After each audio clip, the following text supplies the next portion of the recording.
नमस्कार, म प्रकाश खसिङ साङ्केतिक भाषाका समाचारका लागि हुनुहुन्छ प्रकाश महर्जन। प्राइम समाचार सुरु गरौँ अहिलेसम्मका प्रमुख समाचारबाट। सूर्य ल्याबबाट पीसीआर रिपोर्ट दिएर विमानस्थल पुगेका 122 सर्वसाधारण फिर्ता। सूर्य ल्याबको रिपोर्ट नक्कली भएपछि सर्वसाधारण समेत मारमा। नेकपा एमालेको खनाल नेपाल पक्षले भोलि अध्यक्ष ओली समक्ष स्पष्टीकरण बुझाउने। माओवादी केन्द्रले सरकारले दिएको समर्थन फिर्ताबारे निर्णय गर्ने जिम्मा पार्टी अध्यक्ष प्रचण्डलाई। श्रीरामको पूजा आराधना गरी आज रामनवमी पर्व मनाइयो। चितवनको माडस्थित अयोध्या धाममा राम, सीता, लक्ष्मण र हनुमानको पूर्ण कदका मूर्ति स्थापना। 5 वर्षअघि काठमाडौँ उपत्यकामा 40 माइक्रोन भन्दा कम तौलका प्लास्टिकका झोला प्रयोग गरेको प्रतिबन्ध कागजमै सीमित कारबाहीको अधिकार नभएको सरकारी निकायकै गुनासो। र नेपाल त्रिकोणात्मक T20 सिरिजको फाइनलमा प्रवेश। नेदरल्यान्ड्ससँग बराबरी खेलेपछि मलेसिया भने बाहिरियो।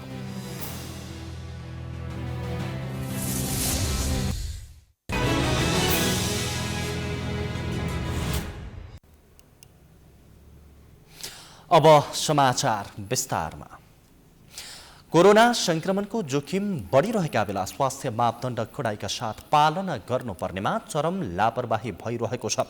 कोरोनाबाट जोगिनका लागि सचेत हुनुको साटो संक्रमित व्यक्तिको समेत नेगेटिभ रिपोर्ट बनाएर जनस्वास्थ्यमाथि खेलवाड गरेको पाइएको हो। काठमाडौँमा सञ्चालित निजी ल्याबले गरेको यस्तो लापरवाहीले सबैलाई असुरक्षित भने महसुस गराएको छ। काठमाडौँको सिनामङ्गल स्थित सूर्य ल्याबबाट पीसीआर नेगेटिभ आएको रिपोर्ट लिएर त्रिभुवन विमानस्थल पुगेका झण्डै 200 जनालाई फर्काइएको छ। सूर्य ल्याबबाट परीक्षण गरिएको पीसीआर रिपोर्ट लिएर विभिन्न देशमा जान लागेका विमानस्थल पुगेका उनीहरूलाई फर्काइएको हो। विदेश यात्राका लागि पीसीआर नेगेटिभ रिपोर्ट अनिवार्य छ, तर सूर्य ल्याबले नमुना नै नलिई नक्कली रिपोर्ट बेच्ने गरेको खुलासा भएपछि उक्त ल्याबको रिपोर्ट बोकेर यात्रा गर्न खोज्नेलाई फर्काइएको हो।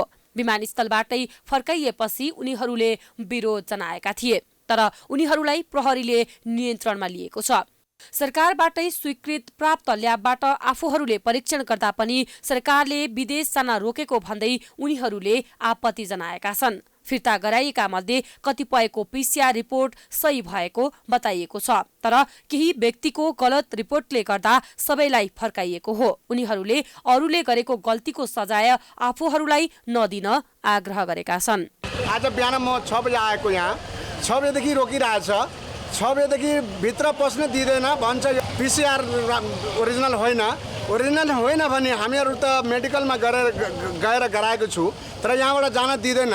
हामीहरूको क्षतिपूर्ति करले को दिन्छ? यहाँ नेपाल सरकारले यो सूर्य हेल्थ केयरलाई पहिला दिएको यो पीसीआर गर्नलाई अथोरिटी दिएको छ। हामीलाई थाहा हुँदा यसमा जाउँ मात्र गराउनलाई भनेर हामी त्यहाँ गएको। आज चाहिँ यही नेपाल सरकारले यसलाई किन रोकेको छ? किन रोकेको छ? हामीले आवाज उठाउँदैन?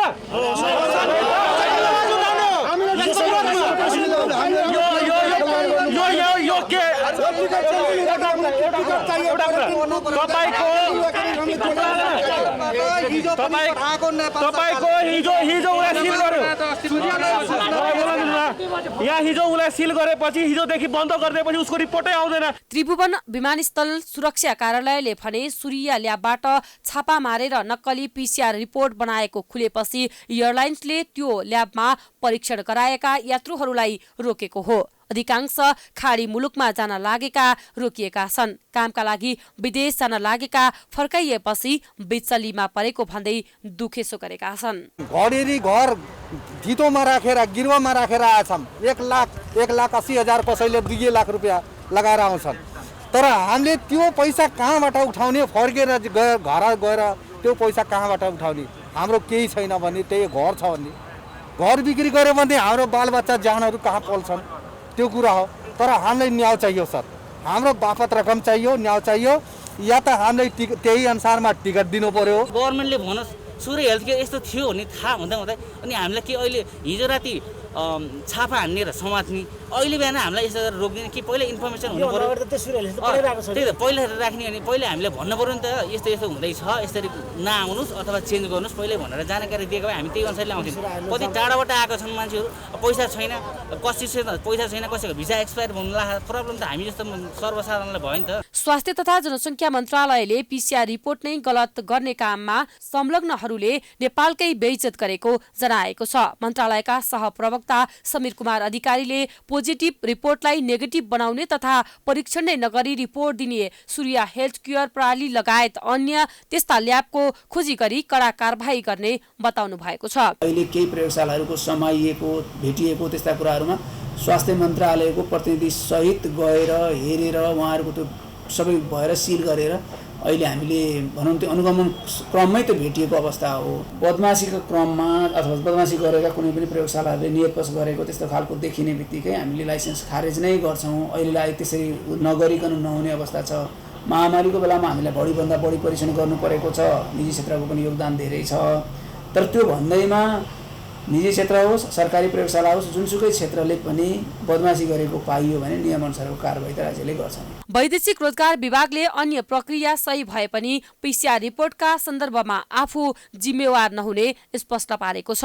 यो वैदेशिक रोजगार विभाग वैदेशिक रोजगार कार्यालय र श्रम मन्त्रालयको जुरिडिक्सन अथवा कार्यक्षेत्र भनेको चाहिँ कामदारहरूलाई विदेश जानेको हकमा चाहिँ उनीहरूको डकुमेन्ट हेरेर श्रम अनुमति पत्र दिने हो। हामीले श्रम अनुमति पत्र दिएपछि सो अनुसार चाहिँ उनीहरू विदेश जाने हुन्। तर जहाँसम्म पिसिआर रिपोर्ट नक्कली भएको कारणले एयरपोर्टबाट फर्काएको भन्ने कुरा छ त्यो चाहिँ अब हाम्रो जुरिस्डिक्सनभित्र चाहिँ पर्दैन। यद्यपि कामदार भएको कारणले गर्दा काहीँ न काहीँ हाम्रो सरोकार चाहिँ ठोकिन्छ। अब प्रहरीले अब अनुसन्धान गर्ला त्यसको रिपोर्ट पनि आउला। जहाँसम्म तपाईँले नै भिसा सकिने के भन्नुभयो त्यो भिसा त सायद 2-3 दिनमा नसकिएला। अब अरू टिकट काटेर जानुपर्ने भयो। मंगलबार मात्रै महानगरीय अपराध महाशाखाको टोलीले सिनामंगलमा रहेको सूर्य हेल्थ केयर प्रणालीमा छापा मार्दा 9,000 रुपियाँ तिरेर नक्कली पिसिआर परीक्षण रिपोर्ट बनाउने गरेको खुलेको थियो। 4 घण्टामा नै स्वाब नै नलिई नेगेटिभ रिपोर्ट दिने गरेको खुलेपछि ल्याबका सहित 8 जनालाई प्रहरीले नियन्त्रणमा लिएको छ। सबै प्रक्रिया पूरा गरेर विदेश जान लागेकाहरू विमानस्थलबाटै फर्किनु पर्दा समस्यामा परेका छन्। तर कोरोना भाइरसले महामारीको रूप लिइरहँदा पोजिटिभ भएकाहरूको रिपोर्ट नेगेटिभ बनाएर जनस्वास्थ्यमाथि गम्भीर खेलबाड भएपछि कारबाही प्रक्रिया अगाडि बढाउनुको विकल्प छैन। नेकपा एमालेको झलनाथ खनाल माधव नेपाल पक्षले बिहिबार पार्टी अध्यक्ष केपी शर्मा ओली समक्ष स्पष्टीकरण बुझाउने भएका छन्।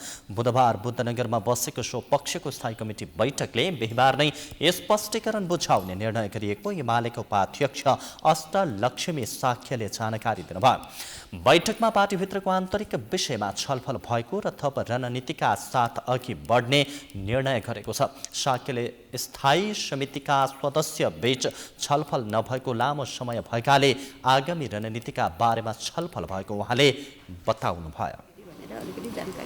समसामयिक राजनीति विषयमा अब त्यत्रो 27 जनालाई कारबाही गरे अलि यो कारबाही विषय केही कुरा त भयो होला नि छैन भएको छैन। अब स्पष्टीकरण भोलि बुझाइहाल्नुहुन्छ उहाँले भोलि बुझाउनुहुन्छ त। नेकपा एमालेका अध्यक्ष ओलीले मंगलबार वरिष्ठ नेता माधव कुमार नेपाल सहित 27 जना संघीय सांसदलाई पार्टीको नीति निर्देशन विपरीत गतिविधि गरेको भन्दै स्पष्टीकरण माग गर्नु भएको थियो।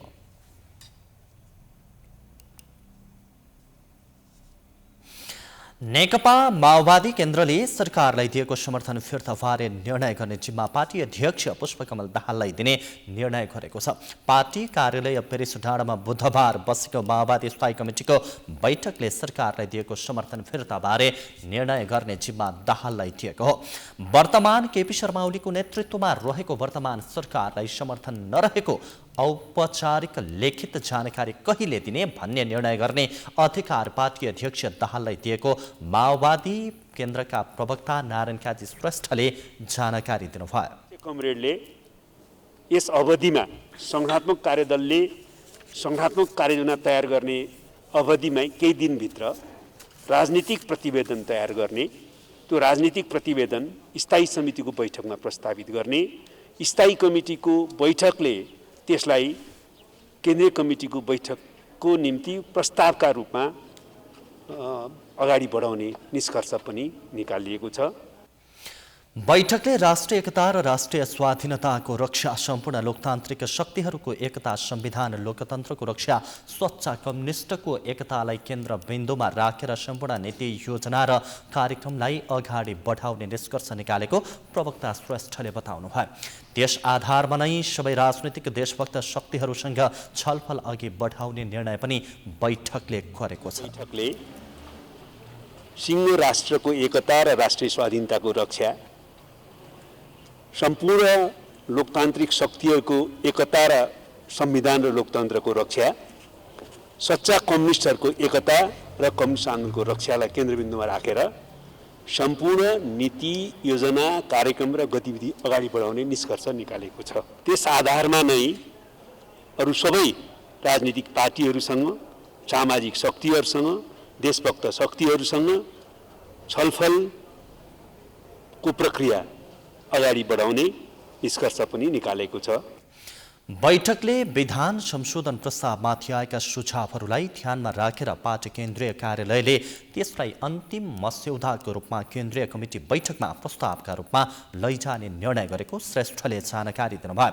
संगठनात्मक कार्यदलले प्रस्तावित विधान संशोधन मस्यौदाका आधारमा आफ्नो संगठनात्मक कार्ययोजना केही दिनपछि बस्ने स्थायी कमिटी बैठकमा पेश गर्ने र त्यस अनुसार संगठनात्मक योजनालाई अघि बढाउने निर्णय गरिएको उहाँले बताउनुभयो।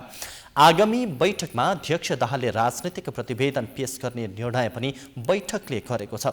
बैठकले कोभिड-19 को संक्रमणको विरुद्धको जनचेतना अभियान सञ्चालन गर्न पार्टी पङ्क्तिलाई निर्देशन दिएको प्रवक्ता श्रेष्ठले जानकारी दिनुभयो।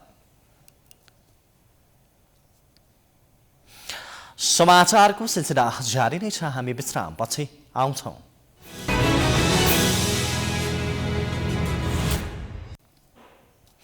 विश्रामपछि स्वागत छ। बाँकी समाचार। मर्यादा पुरुषोत्तम श्रीरामको पूजा आराधना गरी बुधबार रामनवमी पर्व मनाइएको छ। हरेक वर्ष चैत्र शुक्ल नवमीका दिन यो पर्व मनाउने परम्परा छ। भगवान रामको जन्म भएको दिनको सम्झनामा राम मन्दिरमा पूजापाठ गरी यो चाड मनाइन्छ। रामनवमीको अवसरमा राम मन्दिरमा भने भक्तजनको भिड लागेको थियो।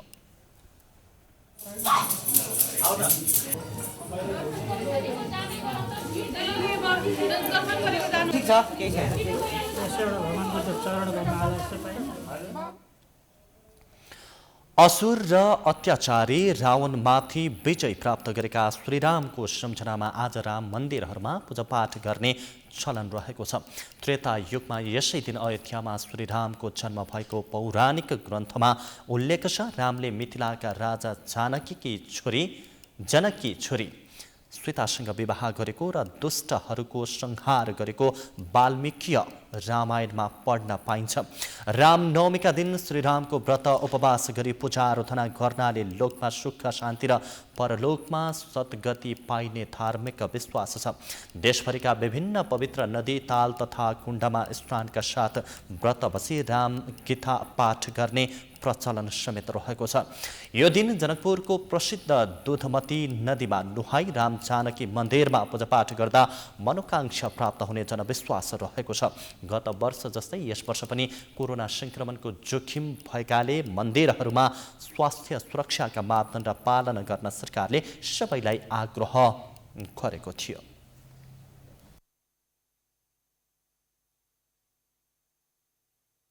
सर्वोच्च अदालतको घुस लिने व्यक्ति पक्राउ गर्न अख्तियार दुरुपयोग अनुसन्धान आयोगले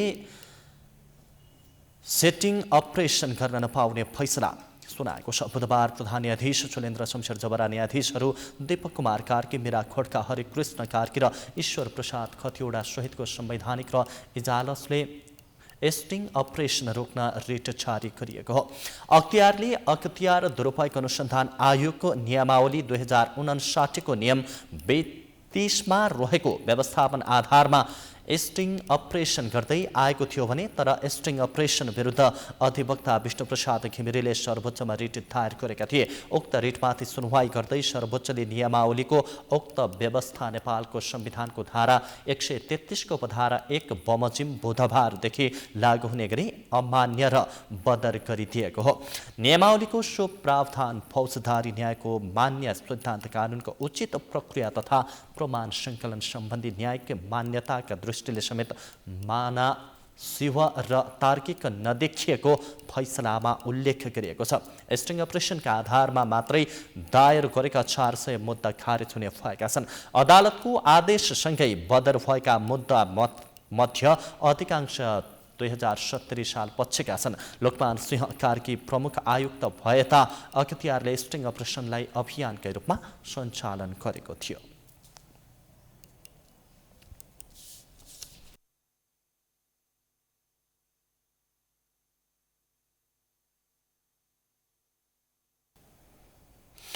शहरी क्षेत्रको सबैभन्दा टाउको दुखाइको विषय हो फोहोर।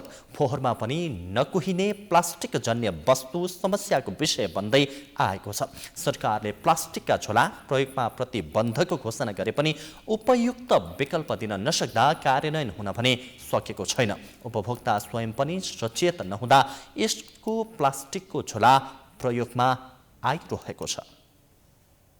नेपाल सरकारले 2072 वैशाख 1 गतेदेखि काठमाडौँ उपत्यकामा 40 माइक्रोन भन्दा कम तौलका प्लास्टिकका झोला प्रयोगमा प्रतिबन्ध घोषणा गरेको थियो। प्लास्टिक झोलाको अत्याधिक प्रयोगले वातावरणलाई प्रदूषित र दुर्गन्धित बनाएको भन्दै प्रतिबन्ध लगाएको थियो। प्रतिबन्धपछि प्लास्टिकका झोलाको विकल्पमा सुतीका झोला र कागजमा पोको पारेर सामान बेच्ने क्रम सुरु भएको थियो। त्यसले पनि निरन्तरता भने पाउन सकेन। प्रयोगमा केही न्यूनीकरण भए पनि लुखीचोरी प्लास्टिकका झोला बिक्री गर्ने क्रम भने रोकिएन। त्यसपछि वातावरण विभागले घोषणाको अनुगमन थाल्यो। वातावरण विभागले उत्पादन र बिक्री वितरणमा कडाई गर्न थाल्यो। कानुन अटेरी गर्ने केही प्लास्टिक उद्योगलाई र करिब 3 दर्जन विक्रेतालाई कारबाहीको सिफारिस पनि गर्यो। विभागलाई अनुगमनको अधिकार दिए पनि कारबाही र जरिवाना गर्ने अधिकार नदिएकाले यसलाई पूर्ण रूपमा बन्द गर्न नसकिएको वातावरण विभागका महानिर्देशक बताउनुहुन्छ। अब हामीलाई कारबाही गर्ने अधिकार छैन। अहिलेको वातावरण संरक्षण ऐन नियमले हामीले अनुगमन गर्ने कारबाही गर्न चाहिँ तत्र निकाय जसले त्यो उद्योगलाई सञ्चालन गर्नलाई अनुमति दिएको हो त्यो उद्योगलाई हामीले कारबाहीको लागि सिफारिस मात्रै गर्न सक्छौँ। प्रदूषण नियमन तथा नियन्त्रण शाखाले नै 40 माइक्रोन भन्दा कम तौलका प्लास्टिकका झोला प्रयोगलाई नियन्त्रण गर्न नसकेको स्वीकार गरेको छ। नियम पालना नगर्नेलाई कारबाही गर्न औद्योगिक व्यवसाय ऐनले अवरोध गरेको शाखाको गुनासो छ। प्लास्टिक झोला नियमन तथा नियन्त्रण निर्देशिका 2068 जारी गरेको त्यसपछि चाहिँ काठमाडौँ उपत्यकाको लागि चाहिँ 71 चैत्र 18 गते चाहिँ एउटा राजपत्रमा सूचना प्रकाशित गरेको छ। 40 माइक्रोन र 20 बाई 35 साइजको झोलाको लागि र उपत्यका बाहिर चाहिँ अहिले चाहिँ 30 माइक्रोनको झोलाहरू 6-12 देखि सुरु भएर ठुलो साइजको सम्म जान सक्ने। बजारमा प्लास्टिकको झोलामाथि प्रतिबन्ध देखिँदैन। सर्वसाधारणले वैकल्पिक व्यवस्था नगर्दा पनि आफूहरू प्लास्टिकको झोला प्रयोग गर्न बाध्य भएको व्यापारीहरू बताउँछन्। दिनु परिहाल्छ हैन, आउने मान्छेले झोला ल्याउँदैन, त्यसमा हारे दिनु पनि बाध्यता हुन्छ। दिन परेको अब हामीले त उनीहरूले जे भन्छ त्यही मान्यो, त्यही त हो नि। कोहीले ल्याउँछ कोहीले ल्याउँदैन झोला पनि त्यही हो। हामीले प्रयोग गरिरहेछौँ। अब के झोला ल्याउने मान्छेले ल्याइदिया हुँदैन। 2-3टा झोला हाल्नु भन्छ, हामीले त 1000-1200 झोला दिनकै किन्नुपर्छ यहाँ त, त्यही हो। पहिला सुरुमा यसको जनचेतना फैलियोस्। जनचेतना फैलेपछि सबैले अनि प्लास्टिकको सट्टा हजुरले भनेको जस्तो झोलाहरू होइन प्लास्टिक बाहेक अरू झोलाहरू युज गर्न बनोस्। त्यो भयो भने सबैलाई सहज पनि हुन्छ, हामीलाई नि सजिलो हुन्छ। प्लास्टिकले पछि दिनौँ मैलो फोहोर भयो होइन, जथाभावी भयो, फोहोर भयो, सहर पनि नराम्रो, जता पनि दुर्गन्धित भयो। अब सकभर हामी सरकारले भन्दा नि हामी आफै चाहिँ यसमा सचेत भयो भने सबै कुरा सचेत हुन्छ होला जस्तो लाग्छ। नेपालमा करिब 400 प्लास्टिक उद्योग छन्। उत्पादनबारे केही ठोस व्यवस्था छैन। हालसम्म पनि प्रतिबन्धको प्रभावकारिता देखिन सकेको छैन। पटक पटक मन्त्रालयले प्लास्टिकको झोलामाथि प्रतिबन्ध गराउन खोजे पनि सफल भएको छैन। समाचारको सिलसिला जारी नै छ। हामी विश्रामपछि आउँछौँ।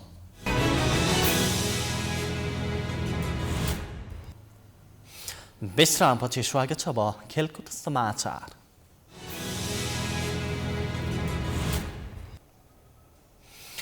नेपाल घरेलु मैदानमा जारी त्रिकोणात्मक 2020 सिरिजको फाइनलमा प्रवेश गरेको छ। सिरिज अन्तर्गत बुधबार नेदरल्यान्ड्स र मलेसिया बीचको खेल बराबरी भएपछि नेपाल फाइनल पुगेको हो। नेपाल एक खेल अगावै फाइनल पुगेको हो।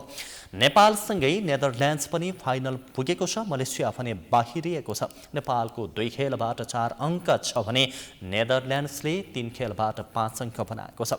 मलेसियाले भने 3 खेलबाट 1 अङ्क मात्रै बनायो। आजको खेलमा टियु क्रिकेट मैदानमा बुधबार वर्षाले प्रभावित बनाएको रोमाञ्चक खेल बराबरी भएको हो। वर्षाले पटक पटक प्रभावित गरेको खेलमा नेदरल्यान्ड्सले जितका लागि 13 ओभरमा 120 रनको लक्ष्य दिएको थियो, तर मलेसियाले जवाफी ब्याटिङ गरिरहँदा वर्षाले पुनः खेल रोकेको थियो। त्यसपछि सुरु भएको खेलमा मलेसियाले डिएलको आधारमा 10 ओभरमा 92 रनको नयाँ लक्ष्य पाएको थियो। नेदरल्यान्ड्सले दिएको 92 रनको लक्ष्य मलेसियाले 10 ओभर 4 विकेट गुमाएर 91 रन बनाएपछि खेल बराबरी भएको हो। मलेसियाका श्वेत अजिजले सर्वाधिक 30 रन जोड्दा अनवर अरुदिनले भने 23 रन बनाए। नेदरल्यान्डका सेबास्टियन ब्रोटले 2 विकेट लिए भने यसअघि वर्षाका कारण 13 ओभरमा झारिएको खेलमा नेदरल्यान्ड्सले 4 विकेट गुमाएर 107 रन बनाएको थियो। नेदरल्यान्डका लागि बेन कपुरले अविजित रहँदै 54 रनको अर्धशतकीय इनिङ्स खेले भने मलेसियाका मोहम्मद वाहिकले 2 विकेट लिए। पवनदीप सिंह र भिरनदीप सिंहले 1-1 विकेट लिए। प्रतियोगिता अन्तर्गत बिहिबार नेपाल र मलेसिया बीच भने खेल हुँदैछ।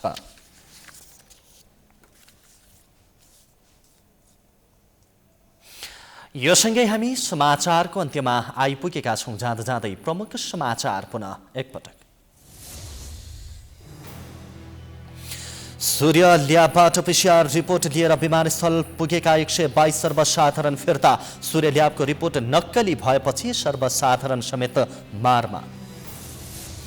नेकपा एमालेको खनाल नेपाल पक्षले भोलि अध्यक्ष ओली समक्ष स्पष्टीकरण बुझाउने। माओवादी केन्द्रले सरकारले दिएको समर्थन फिर्ताबारे निर्णय गर्ने जिम्मा पार्टी अध्यक्ष प्रचण्डलाई। श्रीरामको पूजा आराधना गरी आज रामनवमी पर्व मनाइयो। चितवनको माडीस्थित अयोध्या धाममा राम, सीता, लक्ष्मण र हनुमानको पूर्ण कदका मूर्ति स्थापना। 5 वर्ष अघि काठमाडौँ उपत्यकामा 40 माइक्रोन भन्दा कम तौलका प्लास्टिकका झोला प्रयोग गरेको प्रतिबन्ध कागजमै सीमित। कारबाहीको अधिकार नपाएको सरकारी निकायकै गुनासो। र नेपाल त्रिकोणात्मक 2020 सिरिजको फाइनलमा प्रवेश। नेदरल्यान्ड्ससँग बराबरी खेलेपछि मलेसिया बाहिरियो। प्राइम समाचार अहिलेलाई सकियो। प्राइम टाइम्स टेलिभिजन हेर्दै गर्नुहोला। नमस्कार।